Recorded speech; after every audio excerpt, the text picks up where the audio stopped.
পার্বতী, তোমাকে আমন্ত্রণ।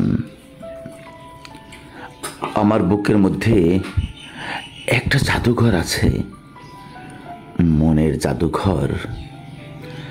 এখানে এখানে একটি ক্ষতবিক্ষত মন আছে। হতভাগা মন যখনই কোনো হৃদয়কে ছুঁতে চায়, আঘাতে আঘাতে দুমড়ে মুচড়ে আরো ক্ষতবিক্ষত হয়। তোমাকে আমি আমন্ত্রণ করলাম, একবার একবার এসে আমার বক্ষের জাদুঘরে ঘুরে যাও। তবে তবে অতি সংগোপনে আলতো পায়ে তুমি আমার বুকের জমিনে পা টিপে টিপে দেখে যাও। তুমি দেখতে পাবে হিরোশিমা নাগাসাকির ধ্বংসস্তূপের নিচে একটি ক্ষতবিক্ষত হৃদয় ফুপিয়ে ফুপিয়ে কাঁদছে। না না, তোমাকে কোনো দয়া বা দাক্ষিণ্য করতে হবে না।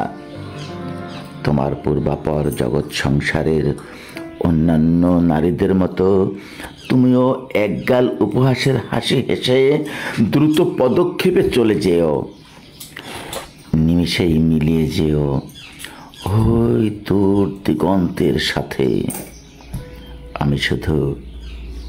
আমি শুধু চেয়ে থেকে দেখব, যতক্ষণ অবধি তোমাকে ঠাহর করা যায়। হয়তো আমার বিধ্বস্ত মন শেষবারের মতো আরেকবার হু হু করে কেঁদে উঠবে, আর আমি হন্যে হয়ে নতুন সান্ত্বনার ভাষা খুঁজতে খুঁজতে মিলিয়ে যাব অস্তাচলে। আমি মিলিয়ে যাব অস্তাচলে।